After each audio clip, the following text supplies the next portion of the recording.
John, our guild alumni, and my fellow guild members. Welcome to PILS President Talk and the handover of the PILS Presidency 2021. First of all, I would like to thank you for all of the participants that have joined our event today. My name is Jaden Asker. I'm from batch 2017, and I will be the MC for today's event.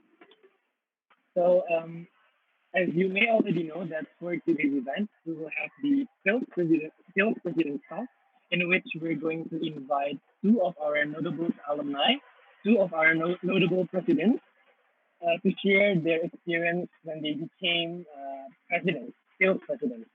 And right after the president's talk, we will have the semi-formal ceremony on the handing over the PILS presidency from the current cabinet to the new cabinet. So before we jump right into the president's talk, I would like first to introduce the speakers for today's talk show. So first we have Kak Niken from C. Hi, Kak Niken. Nice to meet you. How are you? Hope you're doing well. Hey, everyone. Hi, Kak. So Kak Niken is now working as co-founder and CEO of Gria Group. Okay, Kak. And Kak Niken was actually the first president of PILS in the period of 2005 until 2007. And while she was in PILS, Kak Niken also joined several competitions, mood board competitions, such as Manstrat 2005,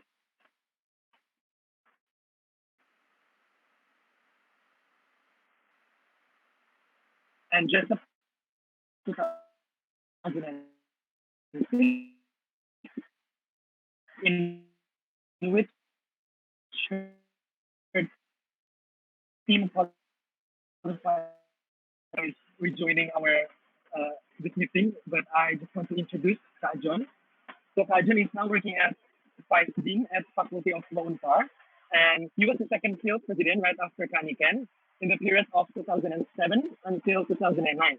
And while Kak John was in PILS, she also joined several competitions such as Mantra 2006, and Jessup 2007. And I would like to thank Kak John for being with us today. Thank you, Kak. And I guess that's all for the introduction for our speakers today. And I would also like to inform the participants. So during the president's talk, all of the participants can actually ask to the speakers, ask several questions if you want. And you can do it by maybe chat in the chat box, or you can speak directly to the speakers by unmuting your the meeting. And I think that's all from me. And I guess we can now begin the president's talk, where Clemens Danang, our current president, will be the moderator for the talk show. So Nang, the floor is yours. Thank you. Thank you, Jay. And first of all, thank you, Kak Niken, Kak John, who are here today as who are willing to be the speakers today and share your valuable experience to us. And also, I see that there are some alumni also participating today. I would also like to say thank you for joining our session and everyone else. And I guess let's just begin straight away. So, Kak Niken, I think the first point that all of us are interested in and is that PILS is now 15 or 16 years old already. And I guess what we really want to know is what was actually the original purpose of PILS, and what was like the story of the founding of PILS itself back then. Okay, thanks for the question. Can you hear my voice clearly? Yes. Okay, great. All right. 15 years, yeah, long time now. Okay, well, basically the purpose to build this PILS, it was very simple.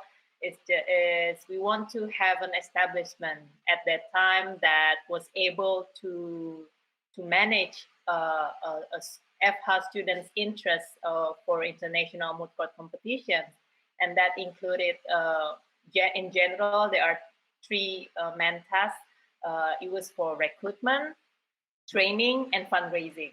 That's basically it's very simple, but in the beginning, because well, as we all know, when we started everything from zero, maybe it was very tough. It was very tough, because there were we didn't have great infrastructure at that time.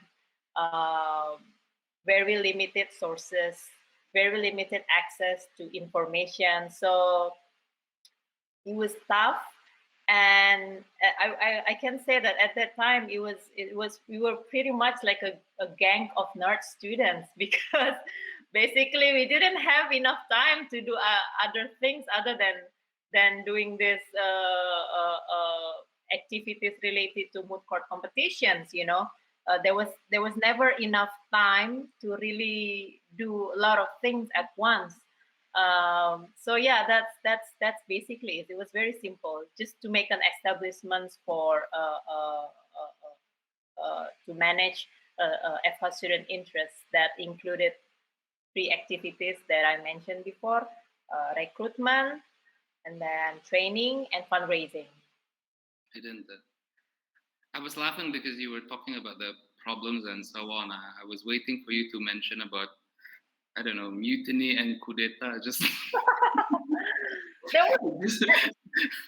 less than a month. Actually, it wasn't me who said it the first time. We had our seniors at that time, maybe from FH students year 2002, 2001, and then 1999. At 2000s, there was it. 2000s to 2002, they were the one who actually initiated to make this an establishment, and there was this what leader at that time, and I don't know what happened and what was the misleading apa ya, information at that time that led to one another, and then finally they chose me. That's all. That's all. There was never like apa, elections or whatever that kind of activities at that time. They just simply acclamations, and then pointed at me, and I said, "Yeah, yeah, sure, why not?" So yeah, it was very simple. Not so many people at that time, but we were very busy, very tough. Okay. Well, at least you were elected by acclamation, by everyone, because I remember, I don't think that there was an election. I think it's pretty much you and Hannah, just two people calling me and say, can we talk to you? and then Right. we went to Racha at Cihamplas Walk, and then suddenly these two people say that, John, you're going to be the next president of PILS. Because there were not so many students at the time. Any election or whatever. And who really wanted to do the job. Not many of us. We were so busy. Right. So yeah, yeah. So I see that. I mean, it's quite interesting, this story, and you say that you're very busy with all of these pills stuffs and activities, and I think the one thing I want to ask is, especially at the time in the very beginning, you mentioned that one of the activity is to fundraise, and I think it is something that until today it's still one of the hardest thing for us PILS members to do every year is to fundraise. So maybe you can share a little bit how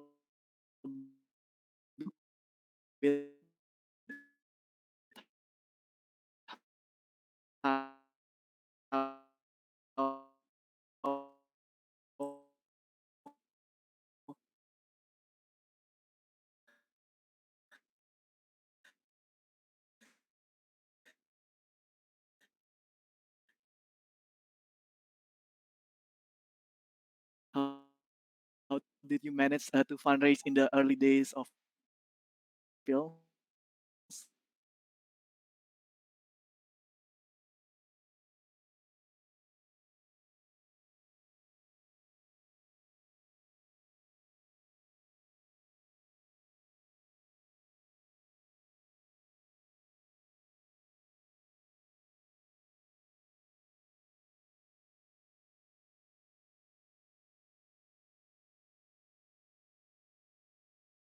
We can comment on the the alumni. Yeah, I remember some of the alumni, notable alumni that early in the beginning already invested not just their money but also their thought for the development of pills. Among others are Pak OCK Ligis at that time, and then Pak Stefanus Haryanto from AKHH. I think up until now he still cares about our activities. And then I remember that Jimmy, do you remember? yeah, Pak Jimmy from yeah, and also from Medco, yeah, at that time.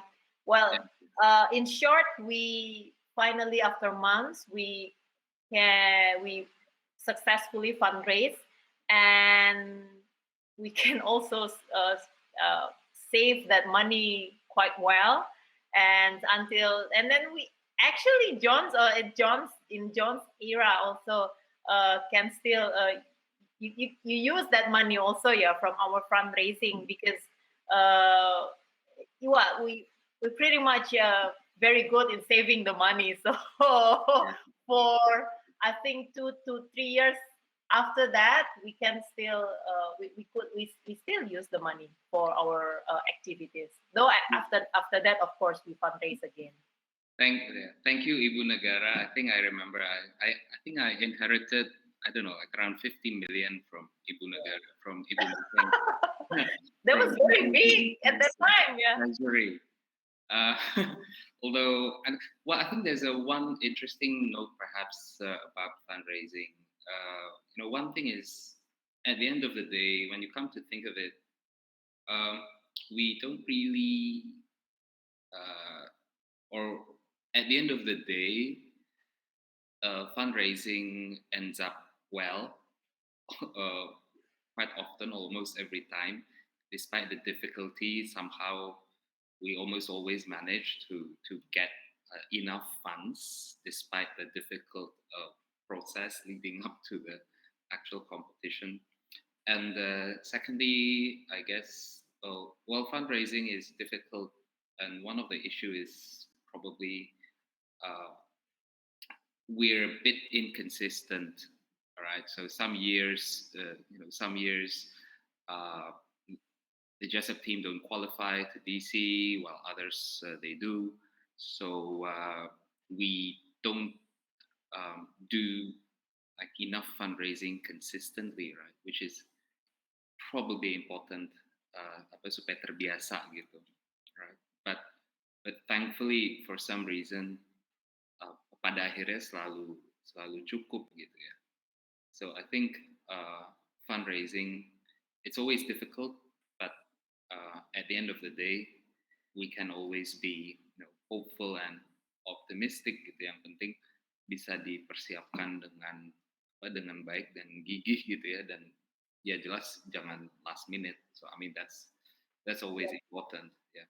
Preparation is very important for that, because they didn't have enough they didn't even have a lot of time to entertain us, so it's just one shot attempt, either you make it or not. Otherwise, yeah, it would be very challenging. Right. Thank you for the insight. And before I move on to Kak John's experience with regards to the evolution of pills, I do have one more thing to ask, and this is with regards to the now famous pills logo.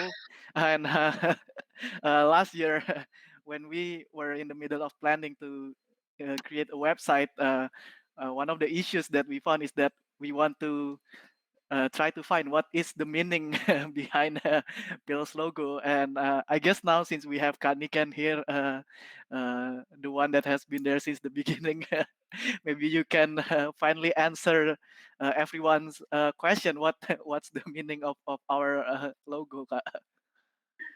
Well, it's a funny story.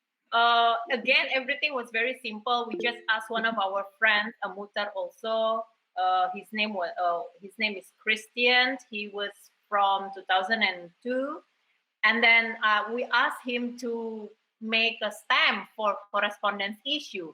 And then when he came back, and then we were like, dude, why is it with the hands? Why is it so muscular and very gripping? Like he wants to crash the globe in the middle of it. And then he was just loving like that. And then there was, after that, not long after that, the rumor has it that it was my hands. and, Ya, and itu tangan kekar Niken yang ruling us all with an iron fist. but then the stamps was all over the paper already, so there was not enough time to retract it. So yeah, whatever, blah blah blah. So yeah, that's the funny story of the hands. But actually, it has a great meaning. Like we want to, how to say, embrace our potentials, to be able to compete in international kind of level. So that's the positive side of that symbol. Yeah, thank you for the. Oh, I see my camera is broken. Wait, but yeah, thank you for the story. And yeah, Kak Renard Munando commented, "Do not change the logo." No, we will not change the logo. I think at this point it's already an iconic symbol of pills, and it will stay. And now I. The rumor, yeah, John. Yeah, I What? don't know. Kenapa?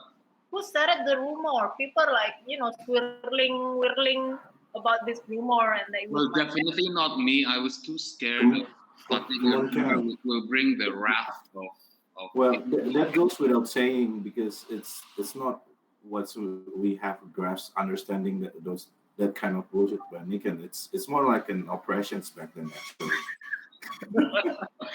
Shall we spill the beans Nah, on how we all nah ini nih yang start the rumor nih. Ini nih yang start the rumor nih. Huh? Which one? Who? Are you the Mimin lah. culprit, man? Mimin lah.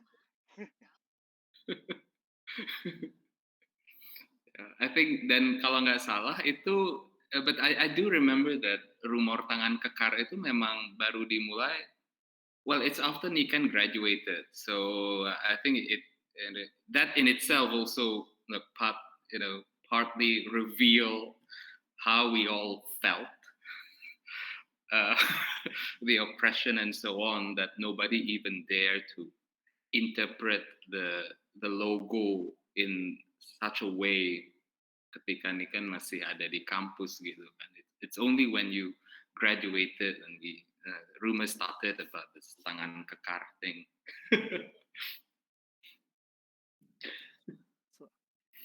All right. Thank you for the amazing backstory to our logo. And now I think I will turn to Kak John. And since Kak John was the second president of PILS, and you are still very much involved with PILS until today, coaching and advising us, what do you think have changed? How have PILS evolved in the last 15 years in terms of its purpose and in terms of the organization itself? Uh, can you share your experience? I think when in terms of the organization, I think we've come a long way from what Niken said. It's true. There are sort of like three core purposes, I guess, which is recruiting and then training, also fundraising. But I think, thankfully, the organization have developed a lot since back in the days. In terms of organization, I think everyone can see that we are very, very highly organized now. Everything is, everything is, through a process. Someone is dealing with specific issues. There's someone dealing with secretarial work, the treasury, even the media, and so on. By the way, thank you to the media team. I think Tanya and her team has done a terrific job, very slick throughout the year. So highly, highly organized. Sebenarnya mungkin masalahnya bukan cuma karena organisasinya aja ya, strukturnya, prosesnya udah jauh lebih baik, tapi ya karena dulu kita itu kan kelompok yang sangat-sangat kecil ya. Mungkin at any given time there are like less than 10 people in this organization, dan kalau mau nyari atau mau ngerekrut orang itu kayak setengah mati banget. So I think that's the difference. In terms of the purpose, the core purpose is still the same, but I think it also expands into not just mooting, in the sense that we now sort of treat mooting not as an end in itself, probably, if I can frame it that way, bahwa mooting dan berhasil di mooting dapat piala awards and so on, it's not the end game, but it's rather like a vehicle to prepare us for the real world after we graduate. Sehingga dengan itu maka fokusnya bukan lagi hanya pada kompetisinya, tapi on all these other things that which can also sort of support us, right? And that's why, like nowadays, I think you guys also do like workshops or discussions with alumni, not necessarily regarding mooting and so on. Tapi bukan hanya kegiatan di luar mooting kan. I think in a sense, the way our moot court teams now go about their business also reflect on this idea that we are preparing ourselves for the real work after graduation. And that's why persiapan tim sekarang kan involving a lot of work, a lot of engagements, and a lot of interactions dengan alumni, dengan outside councils and so on.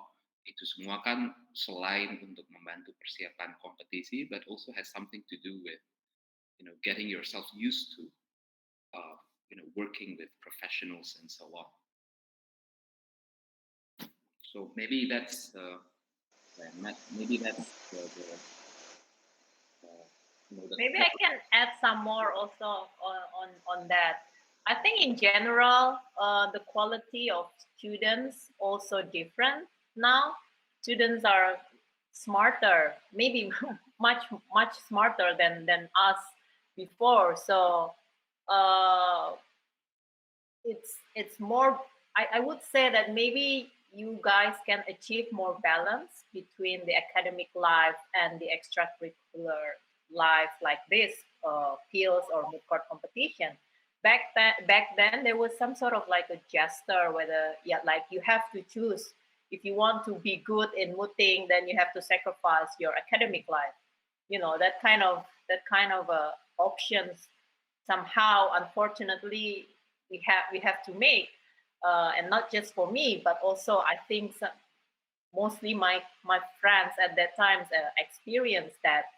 So in terms of the quality of the students also is different. So a better, I would say, interpersonal skill, better management. So that's why no wonder now PILS is a very institutionalized organization in campus with, I would say, more than how many members right now? Back then, John said maybe not more than 10 members. It was like 4L lo lagi, because there was basically no people at that time. So yeah, a great development now, and I'm so proud of that. Thank you, Kak John and Kak Niken. Uh, and I think from Kak John's uh, sharing earlier, you mentioned about how we are now focusing. I mean, other than doing mooting, that our focus is actually to prepare our members for their future. But is there anything, well, from these past 15 years that shows that PILS as an organization can also have impact towards the community, for example, towards the law faculty as a whole or to campus, other than just to its own members? So, Kanikan and Kajon, yeah. I don't know. Maybe Niken can go first because sebenarnya Niken yang suggest this this point kemarin kan. Oh yeah. Well, obviously it has to have impact for the a greater community ya, because now sekarang kan beda, kayak nggak kayak zaman dulu gitu. Everything is open, everything is accessible. You have better infrastructure. Of course, bills harus ada impactnya ke community as a whole. Maybe this is echoing also with the things that we just started earlier, that bahwa PILS sendiri mempersiapkan membersnya, particularly the soft skill that you guys have to possess at least before you graduated. Mungkin ini ada kaitannya juga dengan our 3 core values ya, if I'm not mistaken, the competency, your integrity, and also what else? What's the last one? Oh, good. I'm not the one making it. I don't know. Professionalism. It's professionalism.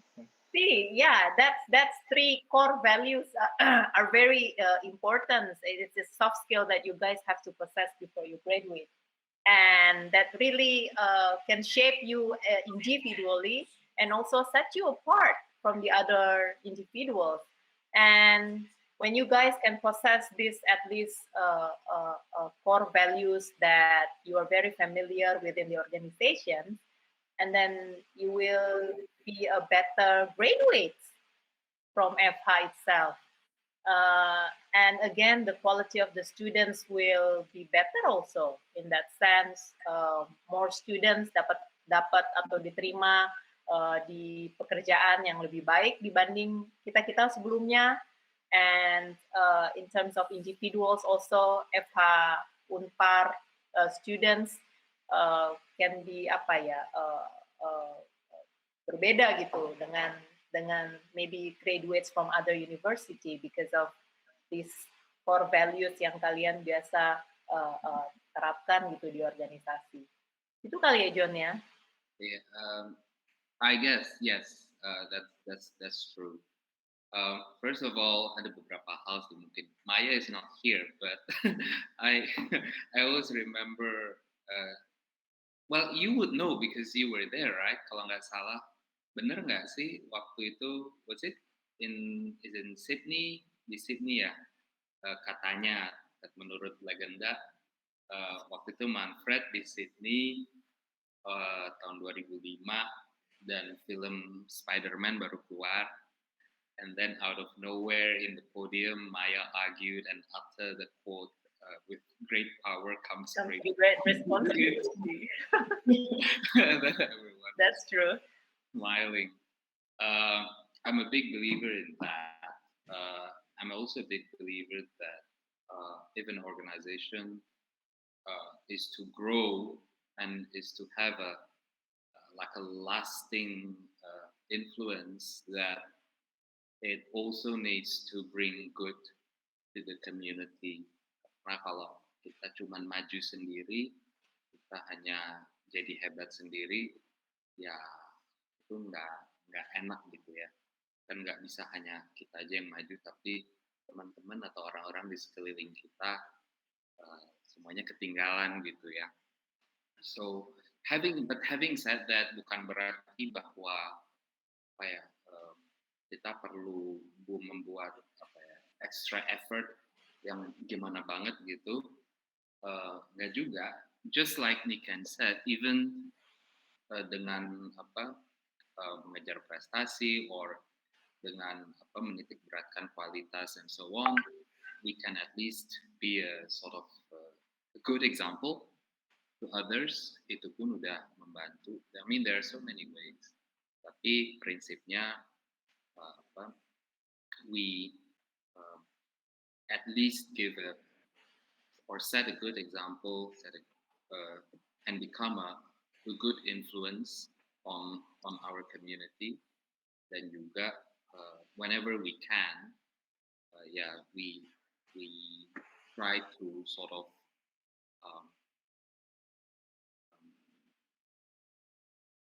membantu atau at least menyediakan kesempatan atau platform for others to also grow in whatever way that we can.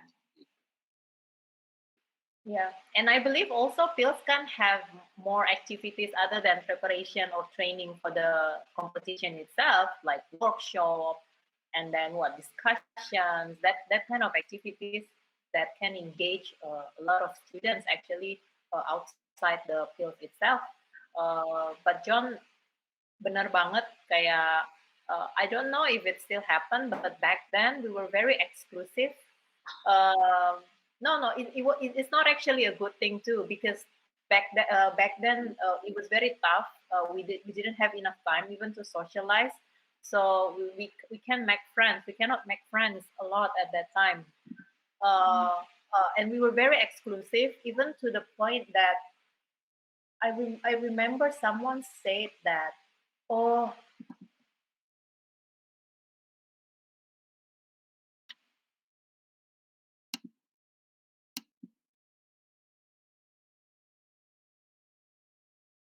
Is it just me atau emang Niken? Yeah, I think yeah, Niken is freezing. I don't know what she's referring to, tapi memang ada satu tahun di mana well, I think someone else smeared us in a siap rally. I don't know. Min ingat nggak? What really? Someone smeared us in a siap rally. And they're saying Well, something about, saying well, something. basically, we always have that. We always have the smirk. Iya, makanya. Because the issue is, I think, because we do the international law, and the competition is outside Indonesia, and therefore they sort of create an exclusivity, and it's not cheap to join to join the competitions. That's why one of the reasons we need the fundraising. So it sort of create a stigma that only rich people can join PILS. Well, from my personal experience, it's not. You will rich if you join the competition there. You can save if you save a lot of money from the fundraising. To join moot court or PILS, you must be a rich person, rich kids. That's actually not true. Yeah, again, are you referring to? I mean, we when you were away just now. So are you referring to the smear campaign that we always got like every year in a siap rally or something like that? Iya, benar. Dan itu kadang buat anak-anak lain juga takut ya at that time to join the organization. Basically, it's not true gitu. We don't want to be exclusive. Simply we don't have time to do everything at once gitu. Jadi kesannya seperti itu. But in the positive side is that when you hear other people say that, oh gila tuh anak pinter-pinter banget ya, kira-kira bisa nggak ya gue bisa jadi kayak mereka, at least you give a good influence for the other students gitu, and inspiration maybe. That's ya itu hal kecil ya yang intangible dan nggak perlu ada action yang nyata gitu bahwa kita harus memberikan kontribusi yang baik buat community. But that's one very easy example, at least during my time gitu kan. I have just one point to add in that, ya kita kan mesti sadar bahwa it's not just pills, but ya selalu kan, even personally or as an organization, orang kalau sukses itu kan nggak pernah hanya karena dia hebat sendiri, hanya karena kehebatan dia sendiri ya. Selalu ada banyak pihak atau banyak orang yang helping and supporting along the way. So this means for this organization as well, if you're going to succeed, it requires a lot of goodwill from a lot of other people. Jadi ya, you have to maintain those goodwill. So that's the other thing that we need to be sort of useful, a good force for good in our community, because ultimately we always need the support of everyone and the goodwill from everyone. Yes, thank you, Kak Niken and Kak John, and also Kak Mimin. Yes, I think I agree about maintaining goodwill.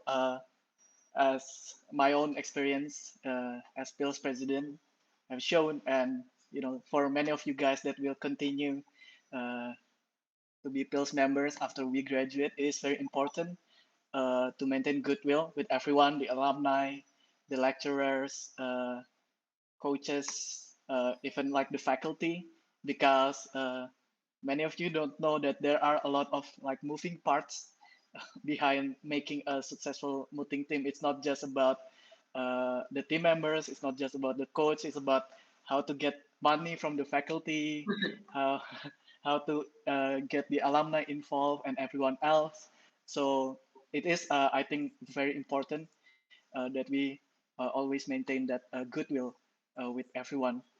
And now, while we earlier have talked about core values in PILS, and that PILS as an organization is now already 16 years old, and it's been a long time. And I think the one thing that everybody wants to know and everybody needs to understand is how can an organization maintain its values, its core values over the years throughout personal changes and evolution of activities,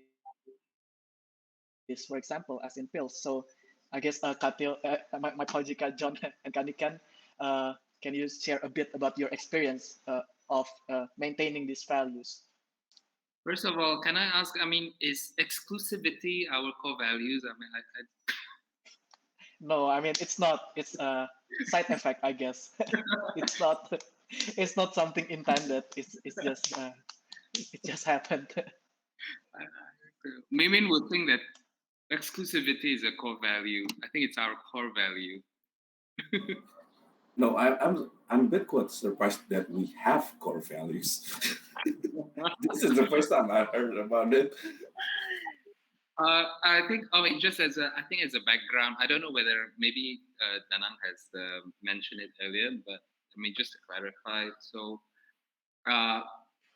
the organization is going to unveil its statuta, I think, in very, very soon, and in one of in the sort of apa sih mukadimah gitu, there will be a statement of our core values, which is those three. Wait, what the fuck is were those? Competence, integrity, and professionalism. So yeah, that's the background. Nice, Min. In my day, the core value is just operations by the president. I don't want to say who, but but you know who is who that was. I didn't oppress anyone. But yeah, I mean, I don't know. Well, in any case, I think it's well, it's something that also comes up. I don't know whether ABNR has a core value. I don't know. Does it have any core value or, or I don't know. You can check it on the website, which I never heard or also. Bikin dong AHP aja ada gitu kan. What's AHP's core value? Okay, uh, leading with integrity. Working on that actually, but COVID, COVID make it slower. Well, I don't know. Wait, sorry. Maybe we can first. What about the core values? The three core values? I think Yeah, I don't know. I think you once you once talked about well, not necessarily these three core values, but apa ya, maintaining certain qualities or certain things yeah. that are like particularly valued in a particular organization. Oh yeah. Karena let's say misalnya contoh, I mean I remember that you said once, well you told me a story about your bartender apa nyuri-nyuri ini nyuri-nyuri minuman. I don't know, maybe he's having a private party afterward. Yeah, I think the core value itself is very important since you mentioned integrity, competency, and professionalism. It's actually it's, I would say that it's the foundations of a success. And you can start early from now, you know, shape yourself to be that kind of individual. And once you achieve that, you will that soft skill will set you apart from the other individual. Let's say if when you apply for a positions in a law firm or in a company, the recruiter will see whether or not you are different from the others. And I think PILS itself salah satu wadah yang bisa memfasilitasi and to shape you as a person with these three three core values. Yeah, I think so. Yeah. Well, kalau boleh, I'll share a bit of a story from actually from Unpar itself. Jadi kan Unpar itu nggak tahu apa masih ada yang ingat atau enggak. I sometimes even forgot it myself. Unpar itu kan punya satu value ya, sindu istilahnya, spiritualitas dan nilai-nilai dasar Unpar. And I think one of the things that we really are focusing on and trying to emphasize, termasuk juga terutama di kampus kan, itu misalnya adalah nilai-nilai seperti inclusivity, inklusif, diversity, saling menghargai gitu ya, bahwa perbedaan itu bukan masalah dan sebagainya.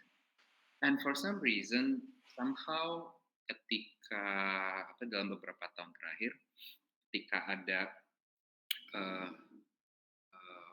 angket atau tracer study gitu terhadap pengguna-pengguna lulusan Unpar, one of the things that stand out is that katanya lulusan-lulusan Unpar itu sangat baik bekerja dalam tim. Dalam arti maksudnya gini, lulusan-lulusan Unpar itu bisa menghandle situasi bekerja dalam tim dengan orang-orang yang background-nya beraneka ragam dengan baik gitu. Jadi so you know, I mean it just reminds me that ada hal-hal yang memang kalau kita sort of cultivate secara sadar gitu and emphasize secara sadar, it then becomes part of our DNA. Karena itu juga, which is why I suggested to Danang and Ito and their team when they start making or putting together this statuta, that I said, well, probably you guys need to start thinking about, do we have any core values? Are there something that we consider to be important? Sehingga itu kemudian it becomes something that sambil dengan berjalannya waktu, it becomes part of our DNA, and so it's sort of like institutionalized. And I truly believe that over time, ini udah otomatis, I mean, will color the development, dan ya pada akhirnya kan ketika kita selalu memikirkan atau komit terhadap hal-hal tertentu, ya pada akhirnya kan itu akan membuahkan hasil gitu. So I think, that's just my take on what the core values are. Yeah, maybe the question is actually for the PILS organizer itself. How do you guys instill these core values daily, gitu kan? From our experience, of course, hal-hal kayak we need these core values have to be reflected in our daily situations. You have to be able to encourage conversations about it. And you have to be able to make it visible through any kind of medium that the organization is doing, from the recruitment and then from the training itself, the way you, let's say, the way you reach out the alumni, it has to be reflected in our daily life. Yeah.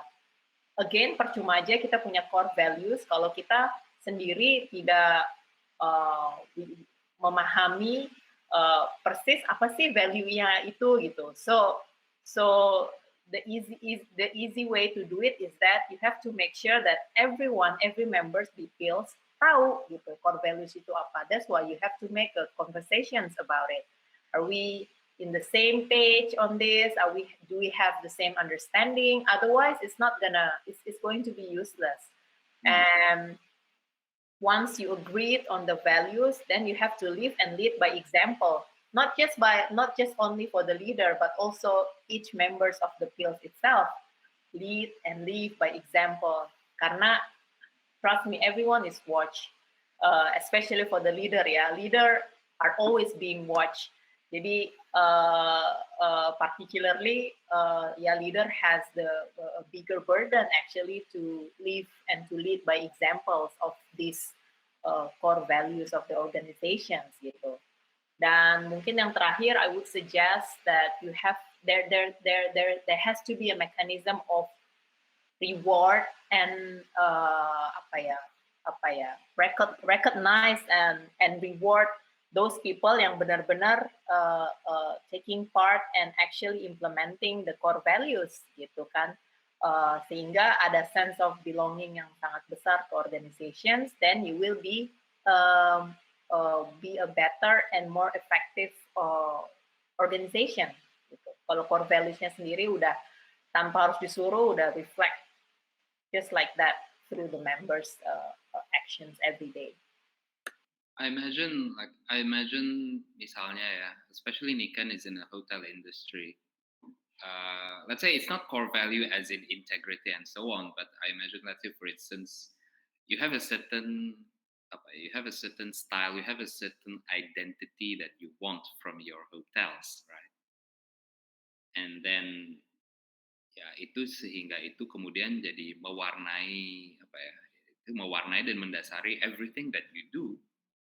Right, including all of your decisions regarding your hotels, right? I mean, I imagine that's itu kan mungkin salah satu contoh atau analogi gitu ya. That's why the core values itself you have to be able to make it visible to everyone in the organization through any kind of medium. Your orientation, your inductions program, your training program, your recruitment program, your evaluations program, itu harus benar-benar reflecting the core values, make it visible for everyone. Jadi ada impact-nya, otherwise it's not gonna work. Yeah, thank you, Kak John and Kak Niken. I think it is a very deep insight, especially since both of you have been involved in many organizations aside from PILS, and yes, I think it's very important uh, also for PILS future that everybody, all the members know and actually act on these values, and it is important, I think, to ensure that PILS will maintain its status or even grow into a better organization as long as the members continue to carry the values. And now I think still in connection with both of you, which have a lot of experience in leadership and management over different organizations in the last few years. Maybe you can share for these PILS juniors that will handle PILS for years after this. What are the challenges of being a leader and managing an organization, and what tips maybe you can give in general about being a leader and managing an organization? I think being a leader is difficult in any level at all time gitu. Tapi I would say that the most difficult part of leadership is that when the situation is changing or unstable. That's really the task. Kalau nggak ada perubahan, it's okay, it's manageable. But when you face a different or a change in circumstances, that's really the task, really the task gitu. And basically, it's challenging from, I would say, in general there are three factors ya yang bisa jadi challenge seorang leader. Yang pertama external. This external depends on the situations and the people around you. Misalnya kayak ada public criticism about of what your companies or your organization is doing, or lack of funding, also an external challenge gitu kan. So my suggestions to tackle this external challenge is that you have to be proactive, satu, karena the last thing you want to do is that you don't want your group or your group of people within the organizations feeling nervous because their leader is not able to exercise any power or control over the situation. So you have to be proactive in regards to that changes or unstable situations. Second is you have to be creative. What people say, think out of the box in the sense that it can be different, but it has to be very effective gitu kan. Kayak misalnya kita nggak ada funding nih, then what can we do? Maybe maybe to do a little bit pivot sedikit in our focus misalnya, and then how to be able to manage the remaining funding untuk activity tertentu gitu, you know, that kind of things. But also not just the external, internal challenge also biasanya terjadi gitu, and it comes within the from the leader itself, because leaders they're also humans. We are humans gitu. We have so many limitations. Sometimes kita ada lack of knowledge, lack of confidence, our own insecurities gitu. So how to tackle this internal? Well, basically listen. You know, listen to other people's opinions of your thoughts. How reaksi mereka gimana? If necessary, maybe you can have like a 360 feedback, not just from your peers, but also from your subordinate, misalnya. 360 itu means kayak 360 kan ya 360 derajat gitu kan. Jadi people will know exactly apa sih sebenarnya kita akan tahu apa sih pikiran orang tuh ke kita gitu. And listen to their feedback, even to the extreme level, seek out for help misalnya gitu, because you have to do something about your limitation, and you make sure that it doesn't get in the way your leadership gitu kan. Simpelnya talk to a friend. Mungkin kalau yang udah berat, talk to someone, yang professionals about it gitu kan. And the last ones, so it's internal and external. The last one is actually the nature of the leadership itself. Being a leader, you are hope to, at the same time, you have to be able to be an authoritative figure. At the same time, a mentor, teacher, a guardian of the visions, a fixer of many many broken things gitu kan, a lot of roles gitu. Jadi I would say my suggestion is that you have to create a mechanism that allows you to always revisit your vision. Masih nggak sih vision atau hal yang values yang menurut kita valuable itu masih on track nggak sih? Or is it still even more masih applicable nggak sih to the current situations, especially if the circumstances is changing or unstable? And jadi leader tuh you have to be fluid also with that kind of dinamika gitu. And also I would say always have personal time for yourself gitu kan. Ada waktunya kita harus off dari task kita dan burden kita sebagai seorang leader gitu. Do the things that you like, doing sport, fitness, punya hobi, dengerin musik gitu. Hal-hal kayak gitu penting juga gitu for you to be able to be to keep the effectiveness of your role as a leader itself. Itu sih menurutku.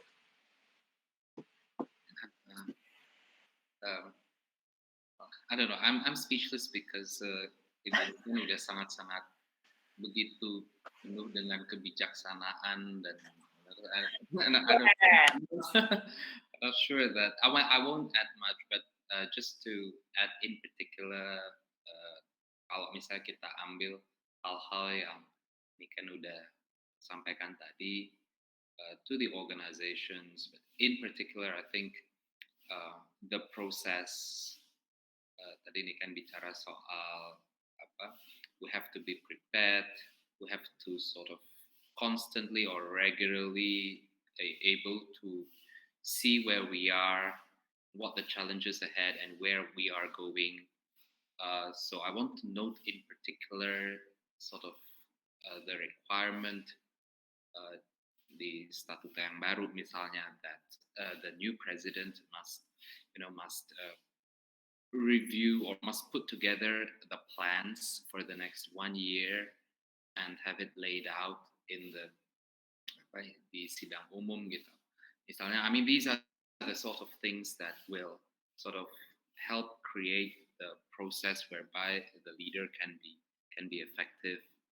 A lot of the rest are like personal skill, seperti Niken tadi bilang gitu ya. There are a lot of ways that you can deal with a situation, tapi yang penting asal ya terbuka, mau mendengar, tapi juga at the end of the day realize that, well, if you're the leader, then the buck stops with you, and then be prepared to take responsibility dan tanpa harus merasa kayak bebal gitu ya. And also, to be a leader, maybe you have to be able to share the burden, because it's a collective action again. Share the burden in the sense that, of course, you're not alone in these situations. Gitu. There are many people who have the same interest as you, and that's why you have to be able to share the burden itself. Gitu. And that's all maybe. Although, I mean, there's one more point. So I hope that this point about leadership is not taken to mean that it only applies, let's say, for instance, to the president. Or, I mean, one other thing about leadership is that everyone needs to take leadership of their own, of their own self. Gitu.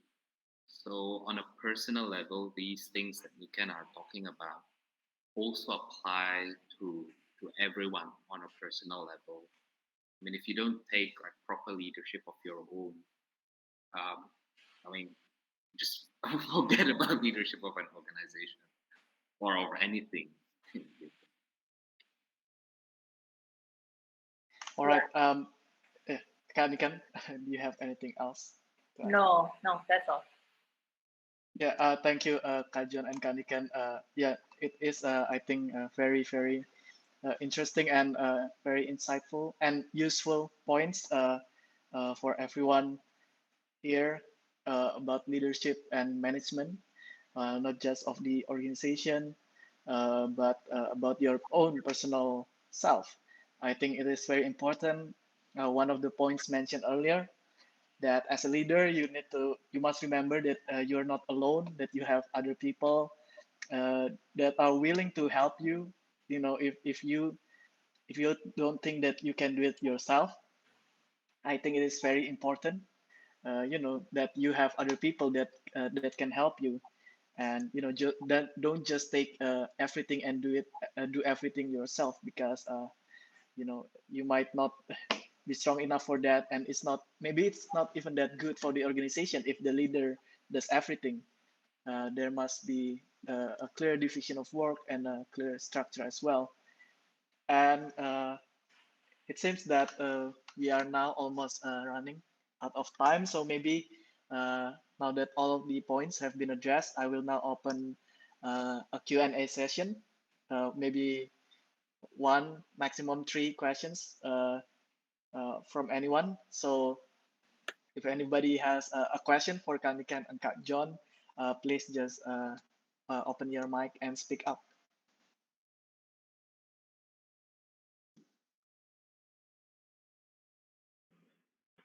Hi, I just have a general question. This is really general. Uh, do you have any wishes for skills in the future? Like, yeah, basically a wish. Do you have any wishes for skills? For me, the question is for me. To Kak Niken and Kak John. Oh, okay. Uh, only the best wishes. You know, as our discussed earlier, the goal is not only to be the champions of every competition, yeah, but also I wish that the PILS can be a great vehicle for a personal development of each of its member, gitu. And PILS itself, I I wish that it's everything that has been said, the values and yeah, the values particularly uh, harus sudah institusionalisasi dengan baik gitu. So PILS akan menjadi organisasi yang lebih efektif gitu.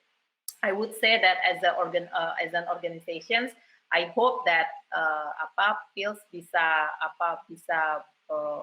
in taking the decisions can involve as many as people as possible, karena and then you have to make sure also those people really own their job gitu, because the more they own their job and to the organizations also, the more effective the organization will be gitu. Jadi harapannya PILS harus bisa menjadi organisasi yang bisa lebih efektif ya. I would say like that. Well, I have a vision that, I don't know, starting in, let's say, 5 or 10 years from now, we are going to be the sort of di garis terdepan gitu, carrying, carrying Unpar's name, dominating in the industry and so on. 5 tahun lagi Mimin bakal jadi partner di ABNR.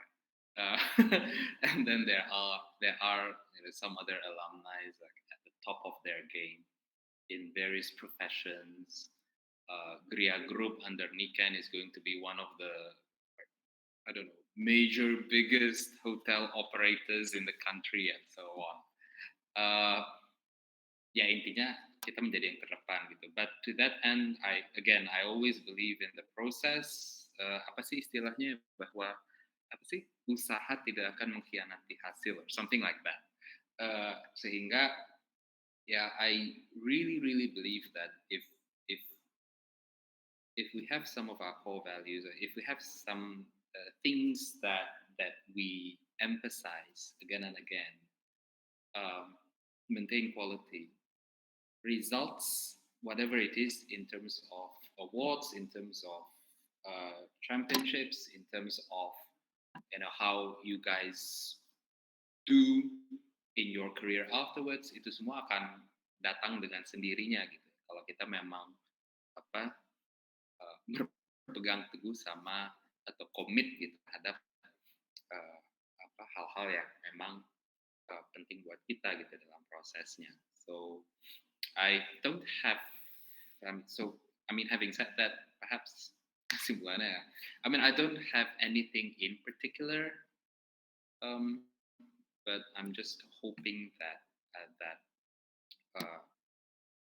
everyone can do better, and once we have the core values in set, as well as the system and the mechanism, kita konsekuen gitu, because I really believe that everything will just follow. Thank you, Kak. Thank you for the answers, Kak Niken and Kak John and Jason, for the question. Is there anyone else who wants to ask questions? Yes, I have a question. For all the alumni, I think, how has PILS affected you in your life after graduation? I think that's what I want to know.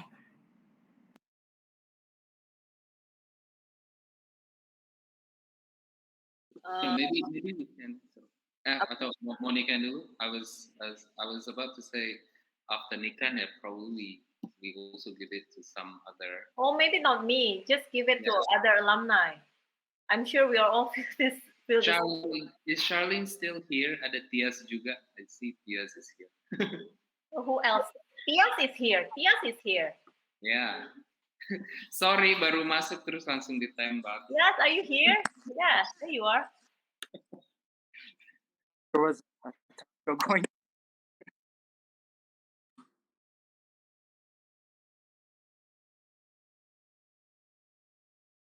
Sorry, so you want me to answer the question, I guess?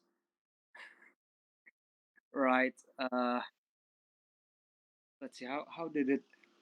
Well, I think in terms of being a fresh grad, what mooding helps is you'll have better drafting skills from your other peers, especially drafting in English. It's going to be much better, and well, you'll have an edge on that, and then you'll also have more confidence when you have to present things to others. Because sometimes as an intern, aside from doing real work, sometimes they also test you by making you do presentations or trying to see if you'll speak up during a meeting. And doing moot court, of course, it's going to help those two skills in speaking and writing. And yeah, I think in terms of hard skill, that's probably it from me. Probably need to introduce Tias to everyone, for those who don't know. Tias now is at Ginting and Raksodi Putro, LL.M. Has been for a number of years. How many years have you been there? 5? Almost 5, I think, right? Oh, 6, I think. Oh, wow. Okay, and then Tias in class of 2020. And then he was best oralist for the Jessup Indonesian round in 2013. So yeah, who else should we? Siapa lagi yang kita tembak? Charlene. Oh, Charlene is no longer here. she exited the session at the right time. Yeah, I don't know. Min, you want to add?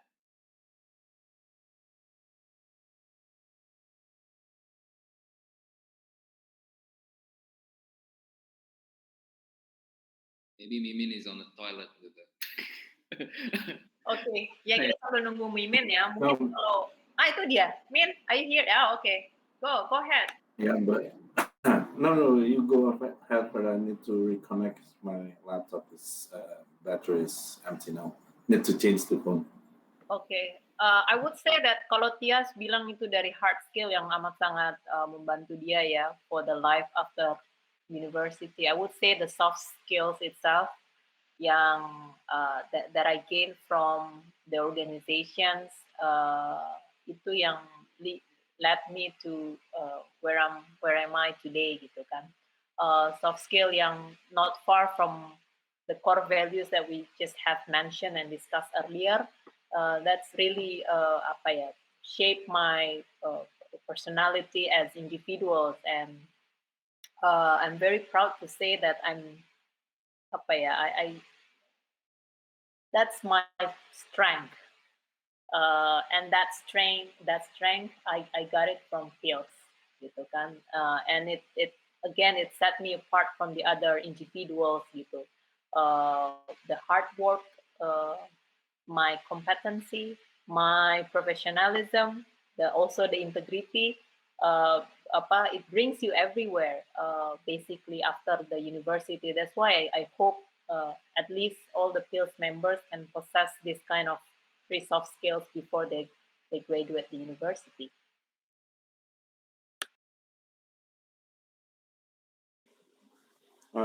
Hi, I'm back. Well, if I can say, well, I'm not gonna say all these soft skills or hard skill. Like you know what you will get from pills, but from my take, it's just one: friends. You will be, and that's what I hope also for the pills. So during your time in pills, please make friends with pills and stay friends with them. You will be surprised how things are way much easier if you have them by your side. Actually, well, that's my personal takes, and actually Niken, Johns, and the other teams are still friends up until now. Like how many? 15 years at least. So just stay friends, and you will see what good you can have from your friends. We've gone a long way since that kemah di Gunung Puntang gitu kan. It's so unfortunate angkatan sekarang ospeknya lemes gitu ya, nggak ada nggak ada kemah gitu. Kan kita di ospek di karantina di tempat Niken, John. Oh iya. Yeah. Makanya gue bilang itu operations. Apa dulu waktu zaman gue chain by chair, exposed by long bright light, deprivations of sleep and food, well, torture basically. Yeah. So I won't say what I get from pills, but in particular maybe relate that to what a lot of you are doing right now and what I envisage will be of benefits. So I think with all the opportunities and all the exposures that most of PILS members get now, it's not just the hard skill or soft skill, but well, maybe it's a soft skill in particular. In that you're exposed to people, professionals, alumni, and so on. And so it will help you or help condition you to be more prepared once you graduate. A lot of people talk about joining PILS means sort of connection. I see it a bit differently. Connection itu dalam arti bukan karena kenal dengan, misalnya dengan alumni atau dengan siapa, dengan foreign councils. I interpret connection not in that way, but in the sense that you are accustomed to communicate, interact, and work with them, so that you know how to face them, how you know to deal with them after you graduate, and that's the important thing. Itu satu. And then when it comes to hard skill, as Tia said, it's not particularly about the substance because nobody or almost none of us deal with international law. I did, but even now I start to lari dari hukum internasional. But I mean the hard skill, as in skills like drafting, reasoning, and so on that he has mentioned. Although one particular note, that also means that everyone mesti tetap selalu, there's always things to learn every day, especially in this field. Dia mulai dari hal-hal yang sifatnya sangat dasar, seperti konsep hukum yang sangat-sangat dasar, sampai dengan isu-isu yang like cutting edge, actual gitu. So you guys still need to, prepare a lot to face for your future.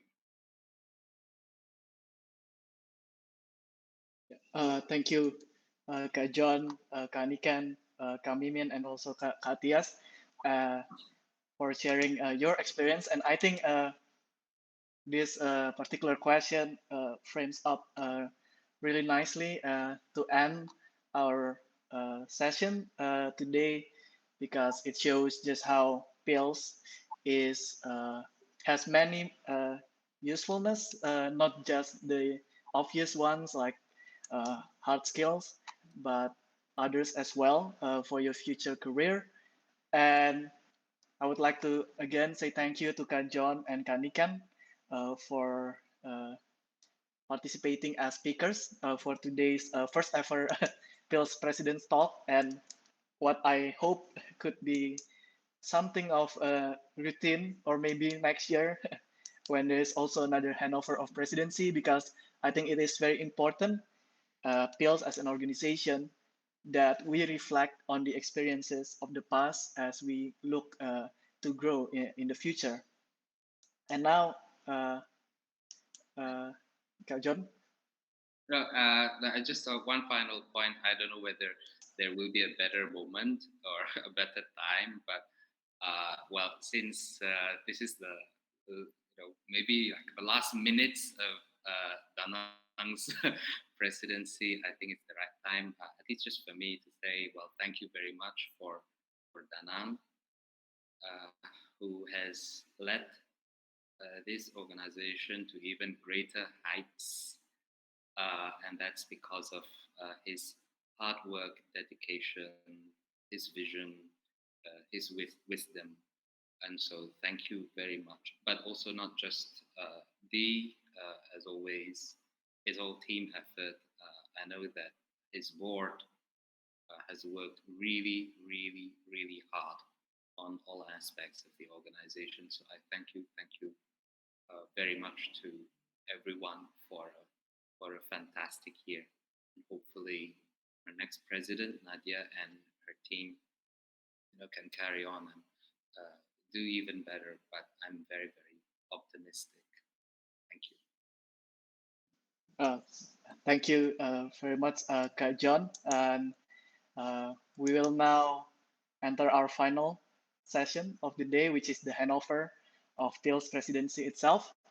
I will start by introducing the new president and also give a short remark. So the next president of PILS will be Nadia Teresia from FH Unpar class of 2019. And she has participated in the JASUP this year, achieving second best memorial in the Asia Pacific rounds, and also the Hardy C. Dillard Award for 17th best memorials in the world. And I hope that she will be able to take PILS as an organization to even greater heights. And before I do the handover, I would also like to give a short remark. And basically, I just want to say thank you to everyone here, all the alumni, Kak John, Kak Theo, who is not present today, and every one of the alumni that has helped us, not just directly through coaching and advising, but also through years and years of hard work and contribution to build PILS towards the organization that it is today. And I would also like to say thank you to all of the board members, my peers, my juniors that has worked really hard. I know it's not easy with my demands as the president, but all of you have shown your dedication and commitment to PILS. And obviously, I would be remiss if I do not express my congratulations to the JESUP and FIS teams this year that have achieved achievements in an international levels that we have never seen before. The FIS team reached the quarterfinals of the FIS competition, top 8 out of 147 teams in the world. And the JESUP team have also achieved the 17th best memorials out of more than 500 teams. And I think this goes to show that PILS, despite the situation, the coronavirus and everything, that PILS can still adapt and thrive under the situation and even grow into a better organization. Now that being said, I'm also aware that I have committed many errors, intentional or otherwise, and for that I offer my apology. And now to the handover itself, I hereby officially declare the end of the PILS presidential term of 2020 to 2021 and the start of the presidential term of 2021 to 2022, effective immediately. And now, Madam President, Nadia Teresia, please give your remarks to close this session today. Thank you. Thank you, Danang. Hello, everyone, kakak-kakak, all the members of PILS. Firstly, let me formally introduce myself. My name is Nadia. I'm officially the president of PILS for the year ahead.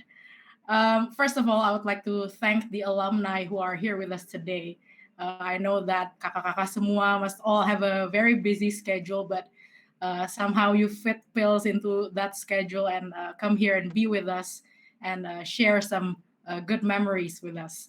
And especially thank you to Kak Niken and Kak John for being our speakers today and sharing with us what PILS means as an organization and kind of relay PILS history to the current members.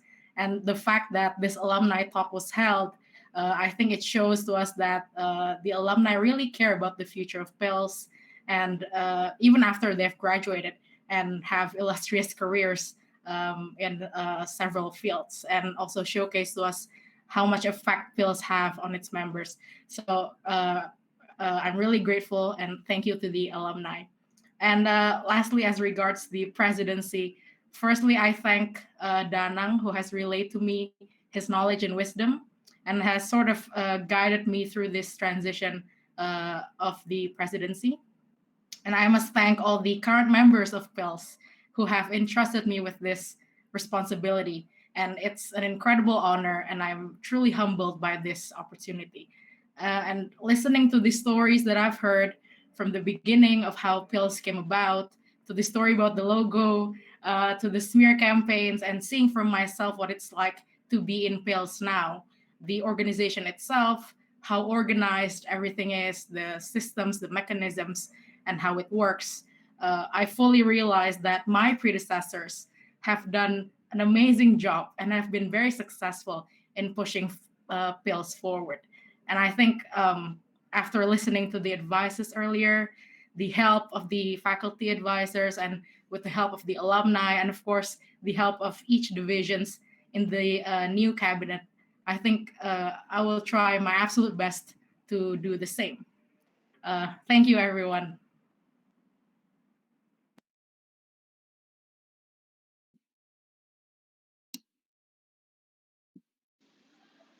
Okay, thank you, Nadia, for the humble remarks. I think that Okay, I'm sorry. So I think that wraps up our event today. I would like to thank Kak John and Kak Niken for becoming our speakers today. And also, I'd like to thank Kak Reynard and Kak Tias that also give us some insights. I hope that we could learn from the past to build a better future for PILS. And I would also like to thank all of the participants that have joined our today's event. And also, I wish the best of luck for the next cabinet, Nadia's cabinet. Good luck to you guys. And this ends today's event. Thank you all. May God bless you. And selamat berbuka bagi yang berpuasa. Thank you Yeah. all. See you in the next event.